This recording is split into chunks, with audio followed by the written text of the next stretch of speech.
Paper 66. The Planetary Prince of Urantia.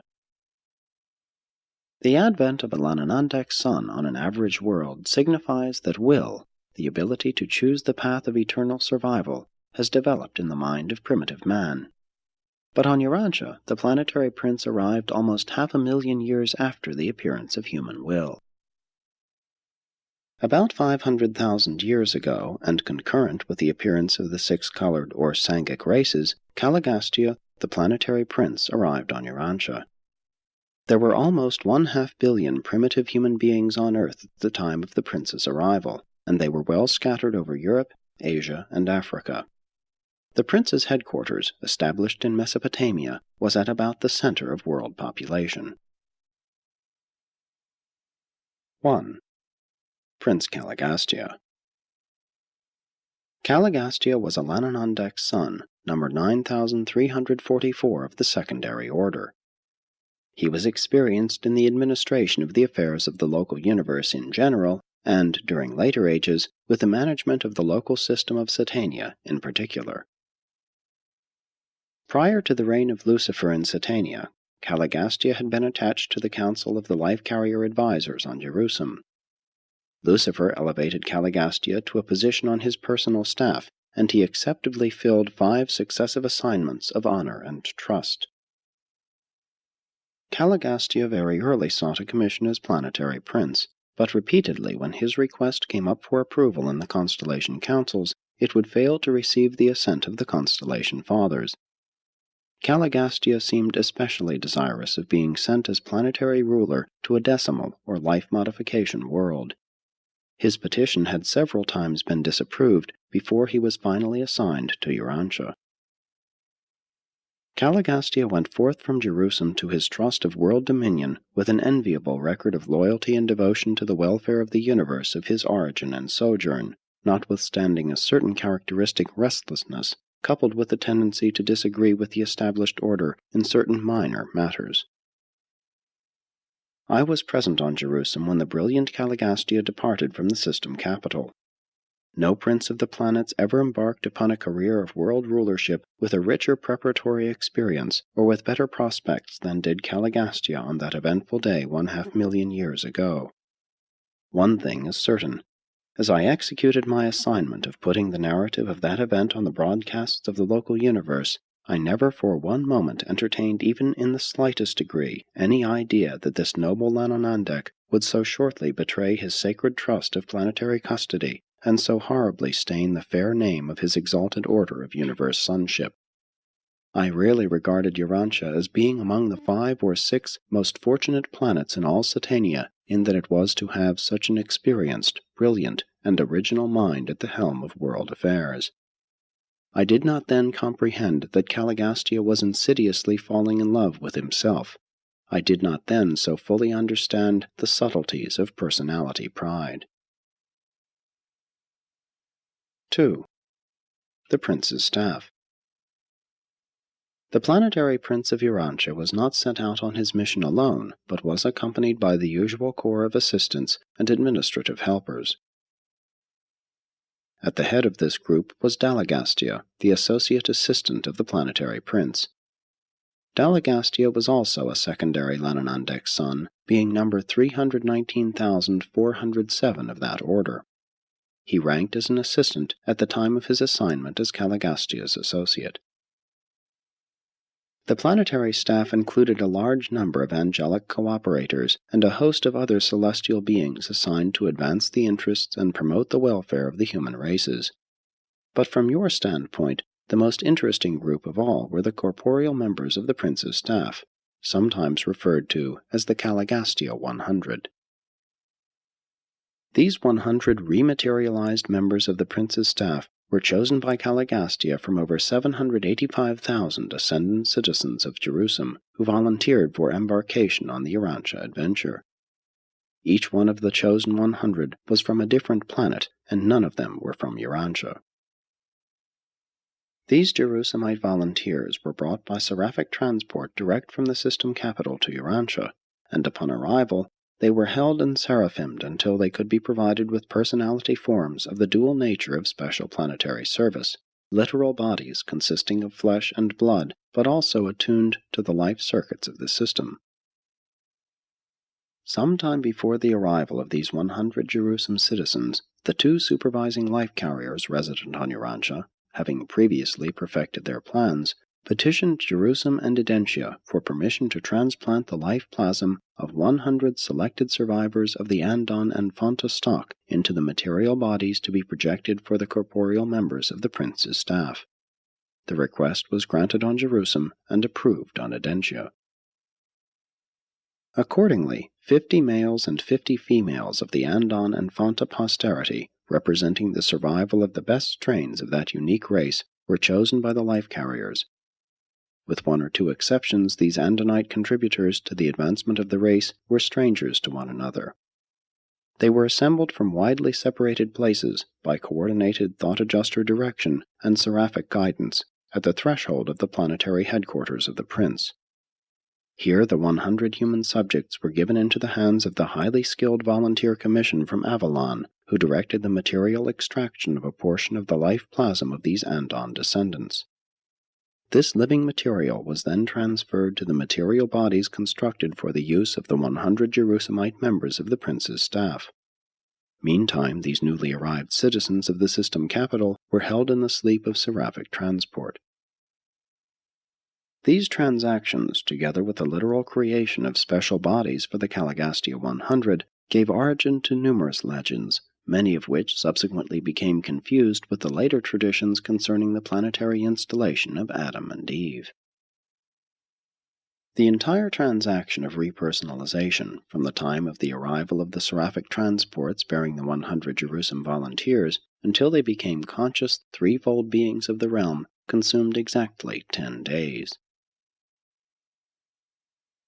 3. Dalamatia, the city of the prince. The headquarters of the planetary prince was situated in the Persian Gulf region of those days, in the district corresponding to later Mesopotamia. The climate and landscape in the Mesopotamia of those times were in every way favorable to the undertakings of the prince's staff and their assistants, very different from conditions which have sometimes since prevailed. It was necessary to have such a favoring climate as a part of the natural environment designed to induce primitive Urantians to make certain initial advances in culture and civilization. The one great task of those ages was to transform man from a hunter to a herder, with the hope that later on he would evolve into a peace-loving, home-abiding farmer. The headquarters of the planetary prince on Urantia was typical of such stations on a young and developing sphere. The nucleus of the prince's settlement was a very simple but beautiful city, enclosed within a wall 40 feet high. This world center of culture was named Dalamatia, in honor of Dalagastia. The city was laid out in 10 subdivisions, with the headquarters mansions of the 10 councils of the corporeal staff situated at the centers of these subdivisions. Centermost in the city was the Temple of the Unseen Father. The administrative headquarters of the prince and his associates was arranged in 12 chambers immediately grouped about the temple itself. The buildings of Dalamatia were all 1 story, except the council headquarters, which were 2 stories, and the central temple of the Father of All, which was small but 3 stories in height. The city represented the best practices of those early days in building material, brick. Very little stone or wood was used. Home building and village architecture among the surrounding peoples were greatly improved by the Dalamatian example. Near the prince's headquarters there dwelt all colors and strata of human beings, and it was from these nearby tribes that the first students of the prince's schools were recruited.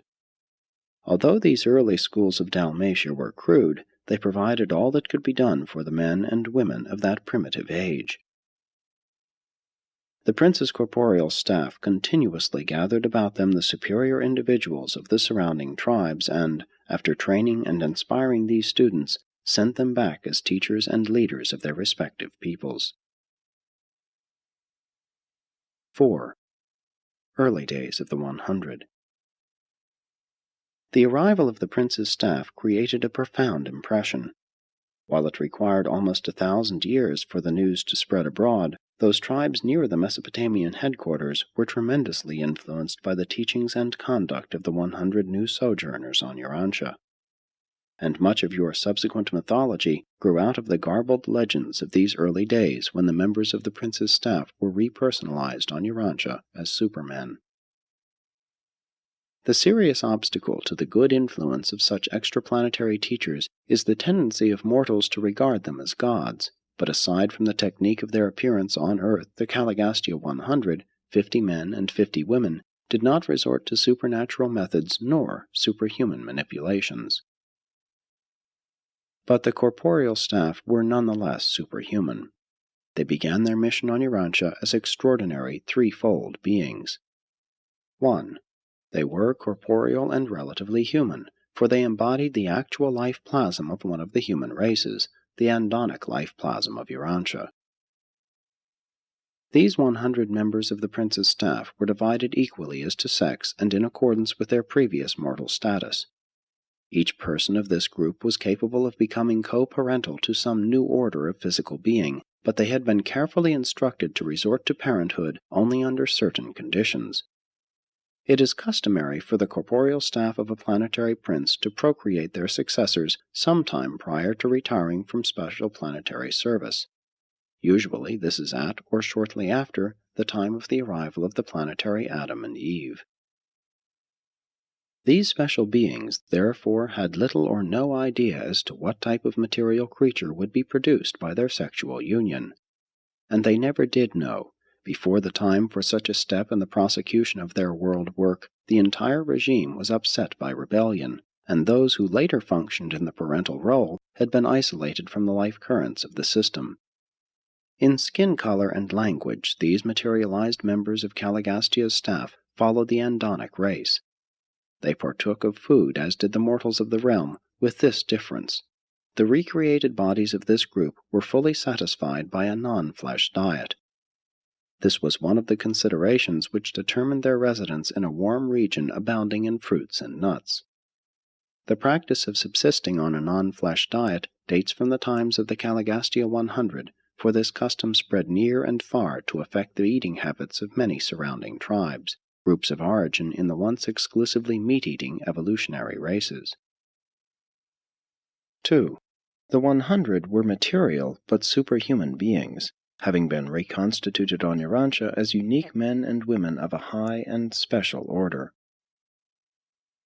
This group, while enjoying provisional citizenship on Jerusalem, were as yet unfused with their thought adjusters, and when they volunteered and were accepted for planetary service in liaison with the descending orders of sonship, their adjusters were detached. But these Jerusalemites were superhuman beings. They possessed souls of ascendant growth. During the mortal life in the flesh, the soul is of embryonic estate. It is born, resurrected, in the Morontia life and experiences growth through the successive Morontia worlds.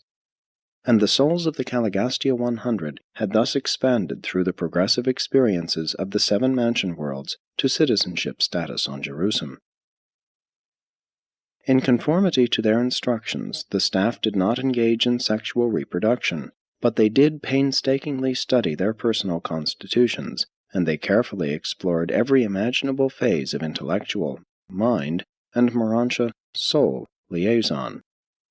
And it was during the 33rd year of their sojourn in Dalamatia, long before the wall was completed, that number 2 and number 7 of the Danite group accidentally discovered a phenomenon attendant upon the liaison of their Morontia selves, supposedly non-sexual and non-material. And the result of this adventure proved to be the first of the primary midway creatures. This new being was wholly visible to the planetary staff and to their celestial associates, but was not visible to the men and women of the various human tribes. Upon authority of the planetary prince, the entire corporeal staff undertook the production of similar beings, and all were successful, following the instructions of the pioneer Danite pair. Thus did the prince's staff eventually bring into being the original core of 50,000 primary midwayers. These mid-type creatures were of great service in carrying on the affairs of the world's headquarters. They were invisible to human beings, But the primitive sojourners at Dalmatia were taught about these unseen semi-spirits, and for ages they constituted the sum total of the spirit world to these evolving mortals. 3. The CALIGASTIA 100 were personally immortal, or undying. There circulated through their material forms the antidotal complements of the life circuits of the system, and had they not lost contact with the life circuits through rebellion, they would have lived on indefinitely until the arrival of a subsequent Son of God, or until their some time later release to resume the interrupted journey to Havona and Paradise. These antidotal complements of the Satania life currents were derived from the fruit of the tree of life, a shrub of Edentia which was sent to Urantia by the Most Highs of Melchizedek at the time of Caligastia's arrival. In the days of Dalmatia, this tree grew in the central courtyard of the Temple of the Unseen Father, and it was the fruit of the tree of life that enabled the material and otherwise mortal beings of the prince's staff to live on indefinitely as long as they had access to it. While of no value to the evolutionary races, this supersustenance was quite sufficient to confer continuous life upon the CALIGASTIA 100 and also upon the 100 modified Andonites who were associated with them. It should be explained in this connection that, at the time the 100 Andonites contributed their human germ plasm to the members of the prince's staff, the life carriers introduced into their mortal bodies the complement of the system circuits, and thus were they enabled to live on concurrently with the staff, century after century, in defiance of physical death. Eventually, the 100 Andonites were made aware of their contribution to the new forms of their superiors, and these same 100 children of the Andon tribes were kept at headquarters as the personal attendants of the prince's corporeal staff. 5. Organization of the 100. The 100 were organized for service in 10 autonomous councils of 10 members each. When 2 or more of these 10 councils met in joint session, such liaison gatherings were presided over by Dalagastia. These 10 groups were constituted as follows. 1. The Council on Food and Material Welfare. This group was presided over by Ang. Food, water, clothes, and the material advancement of the human species were fostered by this able corps. They taught well digging, spring control, and irrigation. They taught those from the higher altitudes and from the north improved methods of treating skins for use as clothing, and weaving was later introduced by the teachers of art and science. Great advances were made in methods of food storage. Food was preserved by cooking, drying, and smoking. It thus became the earliest property. Man was taught to provide for the hazards of famine, which periodically decimated the world. 2. The Board of Animal Domestication and Utilization. This council was dedicated to the task of selecting and breeding those animals best adapted to help human beings in bearing burdens and transporting themselves, to supply food, and later on to be of service in the cultivation of the soil. This able corps was directed by Bon. Several types of useful animals, now extinct, were tamed together with some that have continued as domesticated animals to the present day. Man had long lived with the dog, and the blue man had already been successful in taming the elephant. The cow was so improved by careful breeding as to become a valuable source of food. Butter and cheese became common articles of human diet. Men were taught to use oxen for burden-bearing, but the horse was not domesticated until a later date. The members of this corps first taught men to use the wheel for the facilitation of traction. It was in these days that carrier pigeons were first used, being taken on long journeys for the purpose of sending messages or calls for help. Bon's group were successful in training the great fandors as passenger birds, but they became extinct more than 30,000 years ago. 3. The advisors regarding the conquest of predatory animals. It was not enough that early man should try to domesticate certain animals, but he must also learn how to protect himself from destruction by the remainder of the hostile animal world. This group was captained by Dan. The purpose of an ancient city wall was to protect against ferocious beasts, as well as to prevent surprise attacks by hostile humans. Those living without the walls and in the forest were dependent on tree dwellings, stone huts, and the maintenance of night fires. It was, therefore, very natural that these teachers should devote much time to instructing their pupils in the improvement of human dwellings. By employing improved techniques and by the use of traps, great progress was made in animal subjugation. 4. The faculty on dissemination and conservation of knowledge. This group organized and directed the purely educational endeavors of those early ages. It was presided over by Fad. The educational methods of Fad consisted in supervision of employment, accompanied by instruction in improved methods of labor. Fad formulated the first alphabet and introduced a writing system. This alphabet contained 25 characters. For writing material, these early peoples utilized tree barks, clay tablets, stone slabs, a form of parchment made of hammered hides, and a crude form of paper-like material made from wasps' nests. The Dalamatia library, destroyed soon after the CALIGASTIA disaffection, comprised more than 2 million separate records and was known as the House of Fad. The blue man was partial to alphabet writing and made the greatest progress along such lines. The red man preferred pictorial writing, while the yellow races drifted into the use of symbols for words and ideas, much like those they now employ.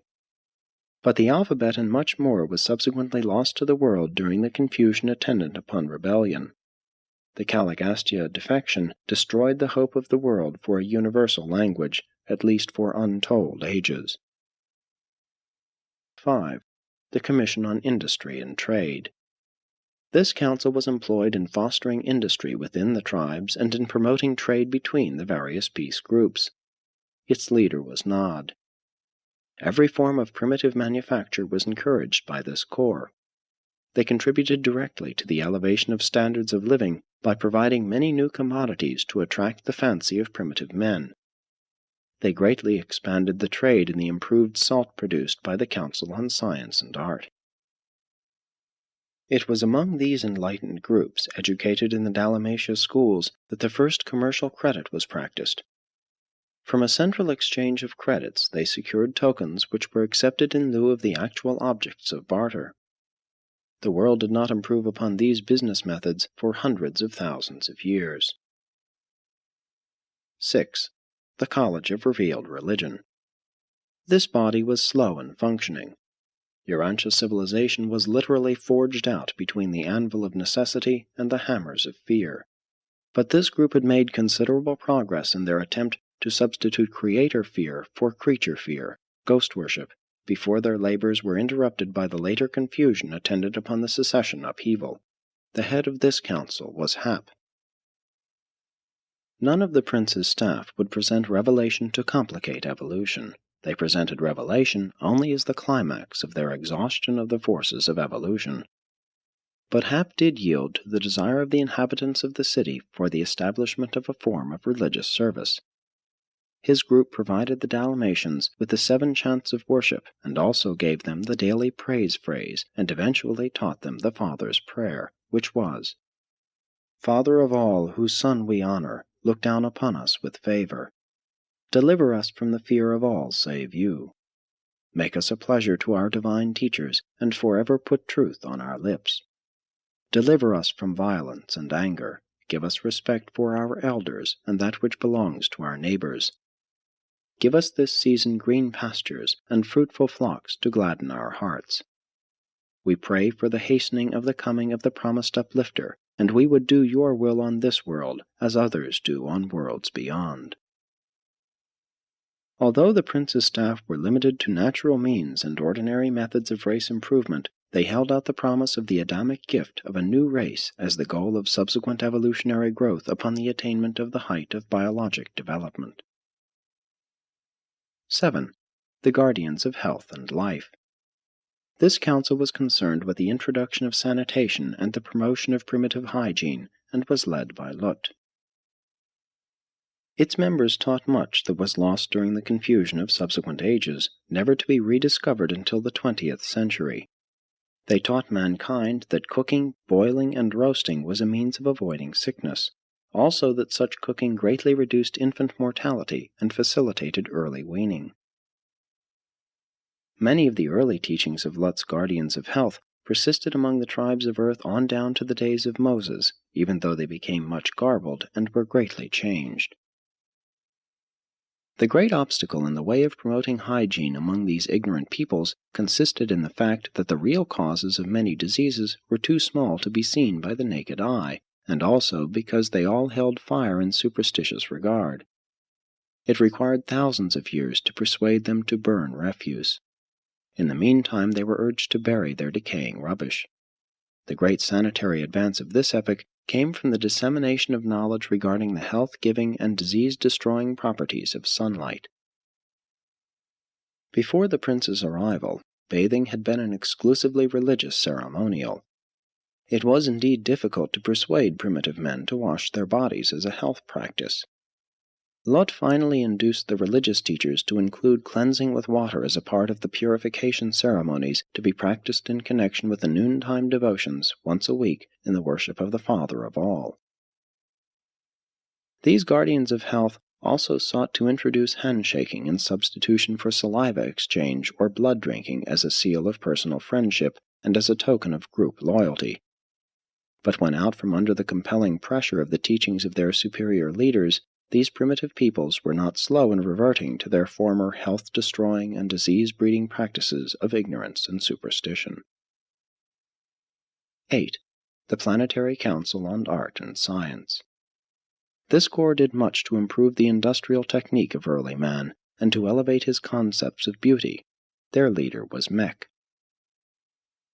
Art and science were at a low ebb throughout the world, but the rudiments of physics and chemistry were taught the Dalmatians. Pottery was advanced, decorative arts were all improved, and the ideals of human beauty were greatly enhanced, but music made little progress until after the arrival of the violet race. These primitive men would not consent to experiment with steam power, notwithstanding the repeated urgings of their teachers. Never could they overcome their great fear of the explosive power of confined steam. They were, however, finally persuaded to work with metals and fire, although a piece of red-hot metal was a terrorizing object to early man. Mech did a great deal to advance the culture of the Andonites and to improve the art of the blue man.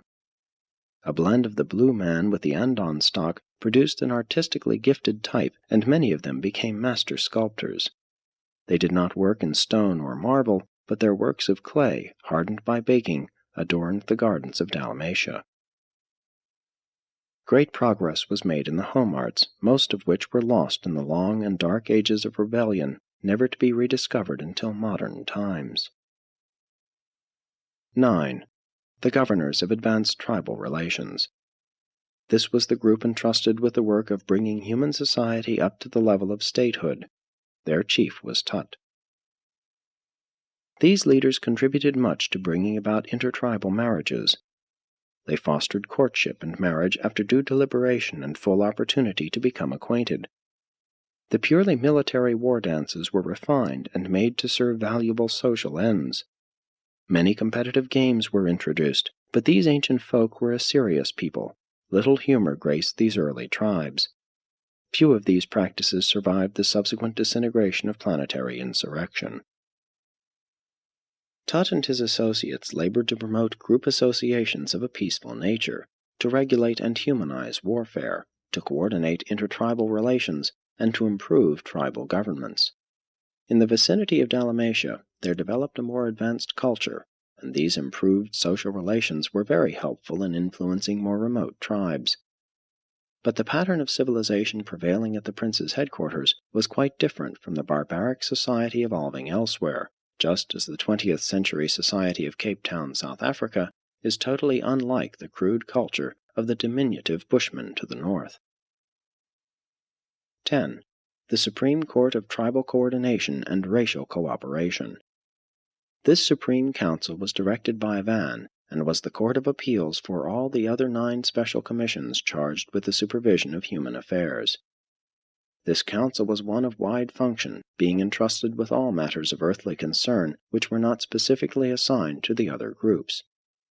This selected corps had been approved by the Constellation Fathers of Edentia before they were authorized to assume the functions of the Supreme Court of Urantia. 6. The Prince's Reign. The degree of a world's culture is measured by the social heritage of its native beings, and the rate of cultural expansion is wholly determined by the ability of its inhabitants to comprehend new and advanced ideas. Slavery to tradition produces stability and cooperation by sentimentally linking the past with the present, but it likewise stifles initiative and enslaves the creative powers of the personality. The whole world was caught in the stalemate of tradition-bound mores when the CALIGASTIA 100 arrived and began the proclamation of the new gospel of individual initiative within the social groups of that day. But this beneficent rule was so soon interrupted that the races never have been wholly liberated from the slavery of custom. Fashion still unduly dominates Urantia. The CALIGASTIA 100, graduates of the Satania Mansion worlds, well knew the arts and culture of Jerusalem, but such knowledge is nearly valueless on a barbaric planet populated by primitive humans. These wise beings knew better than to undertake the sudden transformation or the en masse uplifting of the primitive races of that day. They well understood the slow evolution of the human species, and they wisely refrained from any radical attempts at modifying man's mode of life on Earth. Each of the 10 planetary commissions set about slowly and naturally to advance the interests entrusted to them. Their plan consisted in attracting the best minds of the surrounding tribes and, after training them, sending them back to their people as emissaries of social uplift. Foreign emissaries were never sent to a race except upon the specific request of that people. Those who labored for the uplift and advancement of a given tribe or race were always natives of that tribe or race. The 100 would not attempt to impose the habits and mores of even a superior race upon another tribe. Always they patiently worked to uplift and advance the time-tried mores of each race. The simple folk of Urantia brought their social customs to Dalmatia, not to exchange them for new and better practices, but to have them uplifted by contact with a higher culture and by association with superior minds. The process was slow, but very effectual. The Dalmatia teachers sought to add conscious social selection to the purely natural selection of biologic evolution. They did not derange human society, but they did markedly accelerate its normal and natural evolution. Their motive was progression by evolution, and not revolution by revelation. The human race had spent ages in acquiring the little religion and morals it had, and these supermen knew better than to rob mankind of these few advances by the confusion and dismay which always result when enlightened and superior beings undertake to uplift the backward races by over-teaching and over-enlightenment. When Christian missionaries go into the heart of Africa, where sons and daughters are supposed to remain under the control and direction of their parents throughout the lifetime of the parents, they only bring about confusion and the breakdown of all authority when they seek, in a single generation, to supplant this practice by teaching that these children should be free from all parental restraint after they have attained the age of 21. 7. Life in Dalmatia. The prince's headquarters, though exquisitely beautiful and designed to awe the primitive men of that age, was altogether modest. The buildings were not especially large, as it was the motive of these imported teachers to encourage the eventual development of agriculture through the introduction of animal husbandry. The land provision within the city walls was sufficient to provide for pasturage and gardening for the support of a population of about 20,000. The interiors of the central temple of worship and the 10 council mansions of the supervising groups of supermen were indeed beautiful works of art. And while the residential buildings were models of neatness and cleanliness, everything was very simple and altogether primitive in comparison with later-day developments. At this headquarters of culture, no methods were employed which did not naturally belong on Urantia. The prince's corporeal staff presided over simple and exemplary abodes, which they maintained as homes designed to inspire and favorably impress the student observers sojourning at the world's social center and educational headquarters. The definite order of family life and the living of one family together in one residence of comparatively settled location date from these times of Dalamatia, and were chiefly due to the example and teachings of the 100 and their pupils. The home as a social unit never became a success until the supermen and superwomen of Dalmatia led mankind to love and plan for their grandchildren and their grandchildren's children. Savage man loves his child, but civilized man loves also his grandchild. The prince's staff lived together as fathers and mothers. True, they had no children of their own, but the 50 pattern homes of Dalmatia never sheltered less than 500 adopted little ones assembled from the superior families of the Andonic and Sangic races. Many of these children were orphans. They were favored with the discipline and training of these superparents, and then, after 3 years in the schools of the prince, they entered from 13 to 15. They were eligible for marriage and ready to receive their commissions as emissaries of the prince to the needy tribes of their respective races. Fad sponsored the Dalmatia plan of teaching that was carried out as an industrial school in which the pupils learned by doing, and through which they worked their way by the daily performance of useful tasks. This plan of education did not ignore thinking and feeling in the development of character, but it gave first place to manual training. The instruction was individual and collective. The pupils were taught by both men and women, and by the two acting conjointly. One half of this group instruction was by sexes, the other half was coeducational. Students were taught manual dexterity as individuals and were socialized in groups or classes. They were trained to fraternize with younger groups, older groups, and adults, as well as to do teamwork with those of their own ages. They were also familiarized with such associations as family groups, play squads, and school classes. Among the later students trained in Mesopotamia for work with their respective races were Andonites from the highlands of western India, together with representatives of the red men and the blue men. Still later, a small number of the yellow race were also received.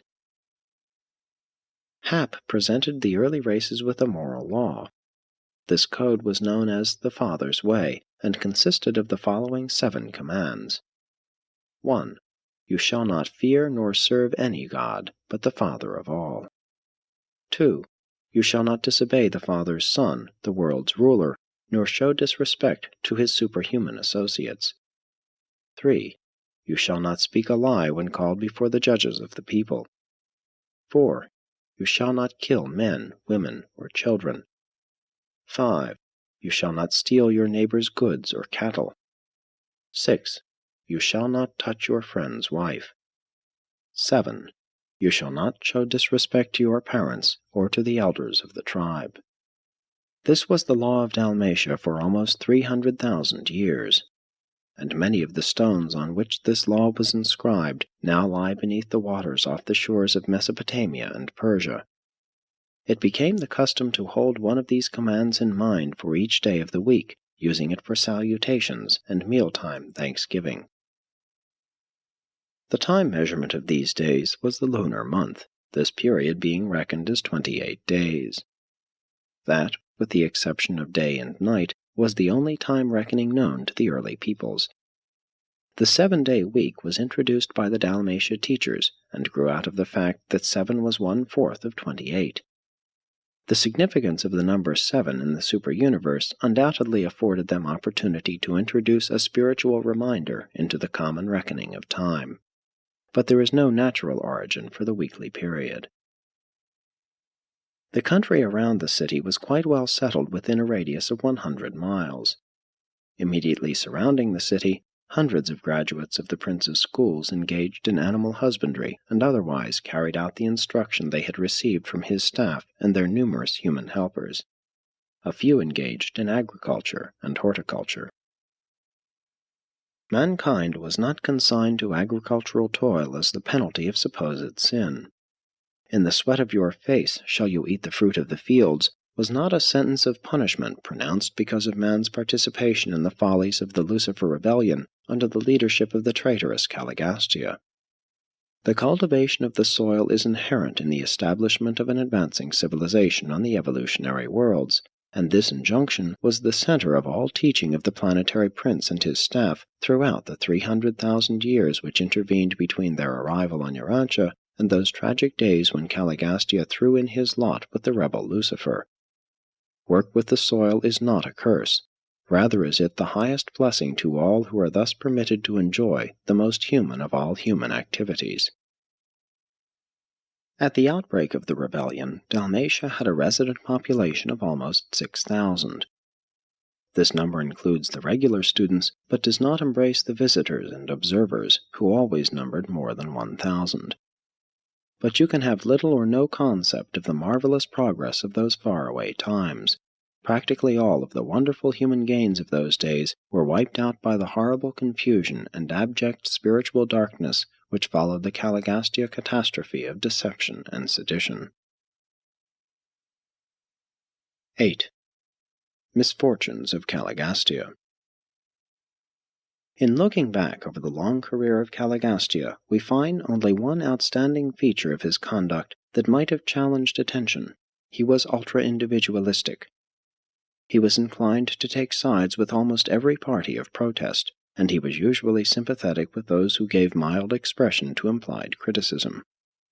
We detect the early appearance of this tendency to be restless under authority, to mildly resent all forms of supervision. While slightly resentful of senior counsel and somewhat restive under superior authority, nonetheless, whenever a test had come, he had always proved loyal to the universe rulers and obedient to the mandates of the constellation fathers. No real fault was ever found in him up to the time of his shameful betrayal of Urantia. It should be noted that both Lucifer and CALIGASTIA had been patiently instructed and lovingly warned respecting their critical tendencies and the subtle development of their pride of self and its associated exaggeration of the feeling of self-importance. But all of these attempts to help had been misconstrued as unwarranted criticism and as unjustified interference with personal liberties. Both CALIGASTIA and Lucifer judged their friendly advisers as being actuated by the very reprehensible motives which were beginning to dominate their own distorted thinking and misguided planning. They judged their unselfish advisers by their own evolving selfishness. From the arrival of Prince CALIGASTIA, planetary civilization progressed in a fairly normal manner for almost 300,000 years. Aside from being a life modification sphere, and therefore subject to numerous irregularities and unusual episodes of evolutionary fluctuation, Urantia progressed very satisfactorily in its planetary career up to the times of the Lucifer Rebellion and the concurrent CALIGASTIA betrayal. All subsequent history has been definitely modified by this catastrophic blunder, as well as by the later failure of Adam and Eve to fulfill their planetary mission. The Prince of Urantia went into darkness at the time of the Lucifer Rebellion, thus precipitating the long confusion of the planet. He was subsequently deprived of sovereign authority by the coordinate action of the constellation rulers and other universe authorities. He shared the inevitable vicissitudes of isolated Urantia down to the time of Adam's sojourn on the planet, and contributed something to the miscarriage of the plan to uplift the mortal races through the infusion of the life-blood of the new violet race, the descendants of Adam and Eve. The power of the fallen prince to disturb human affairs was enormously curtailed by the mortal incarnation of Makaventa Melchizedek in the days of Abraham, and subsequently, during the life of Michael in the flesh, this traitorous prince was finally shorn of all authority on Urantia. The doctrine of a personal devil on Urantia, though it had some foundation in the planetary presence of the traitorous and iniquitous CALIGASTIA, was nevertheless wholly fictitious in its teachings that such a devil could influence the normal human mind against its free and natural choosing. Even before Michael's bestowal on Urantia, neither CALIGASTIA nor DALAGASTIA was ever able to oppress mortals or to coerce any normal individual into doing anything against the human will. The free will of man is supreme in moral affairs. Even the indwelling thought adjuster refuses to compel man to think a single thought or to perform a single act against the choosing of man's own will. And now this rebel of the realm, shorn of all power to harm his former subjects, awaits the final adjudication by the Aversa Ancients of Days of all who participated in the Lucifer Rebellion. Presented by a Melchizedek of Nebadon.